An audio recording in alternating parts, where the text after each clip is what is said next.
You know, anybody who has a child, buries a child, knows the pain and knows the sense of just despair.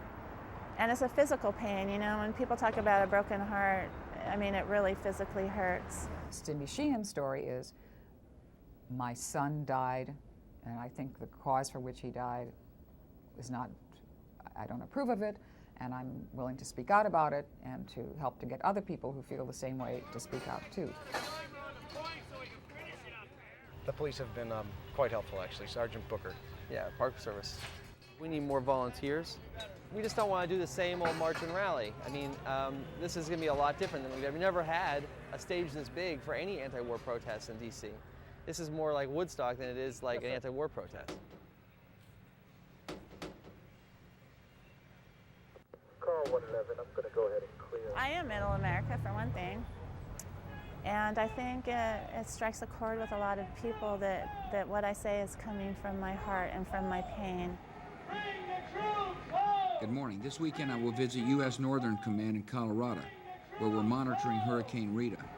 As the hurricane continues along its... Now I would just want to tell them, you know what, since it is for lies, since you did say it's for oil, you know, since it's for no reason, when are you bringing our kids home? Camera 1, camera 2, pretty jammed up down on 15th and Constitution.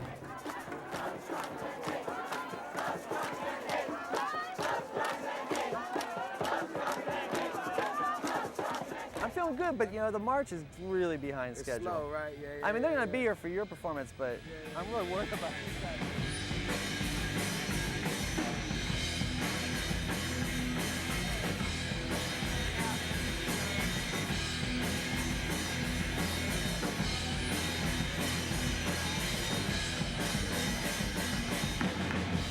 I'm not very surprised. I knew it was going to happen.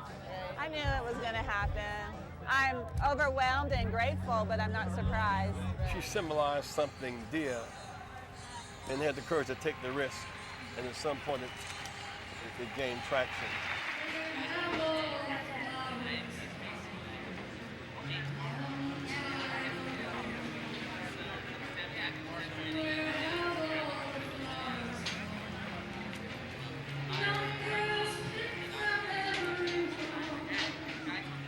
Hasn't Hillary Clinton just called for more troops to go to Iraq? She has, but the people of New York really need to use their voices, because we know the people of New York are absolutely against this war. Well, we know you need to go use your voice Yes. up on the stage, speak to the hundreds of thousands. Cindy Sheehan, Thank you so much for joining us. Thank you, ladies. Cindy I Sheehan love here you. at Operation I love you both.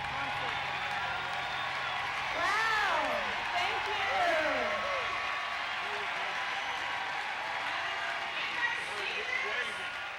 You know what I would have said to George? I would have said, what noble cause did my son die for? What noble cause are you sending our young people to fight, die, and kill innocent people for? And if he would have said, well, Cindy, it's for freedom and democracy, I would have said, bull crap, Mr. President. I think Cindy Sheehan speaks to people like that in a way that I can't. And a lot of other people that have opposed the war from the beginning can't.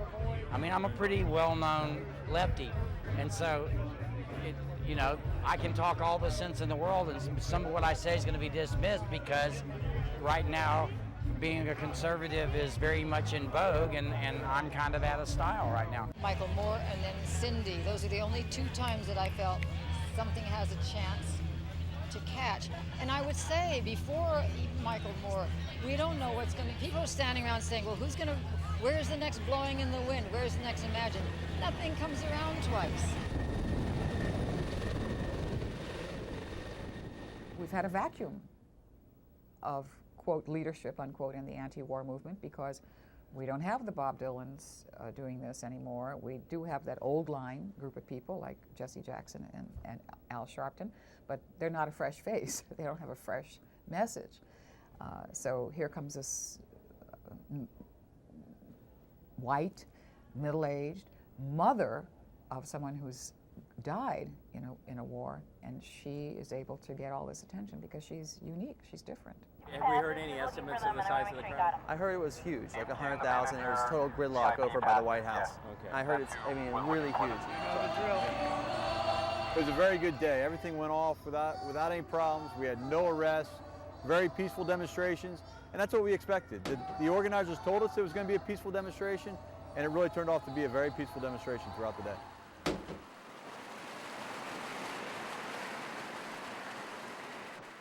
I went over his head. We went to the American people and we energized the American people, and if he still wants to meet with me, he knows how to get a hold of me.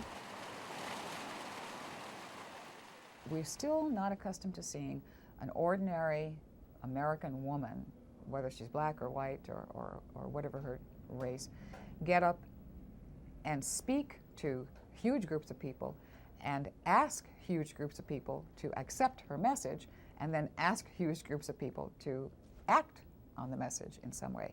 That's still unusual.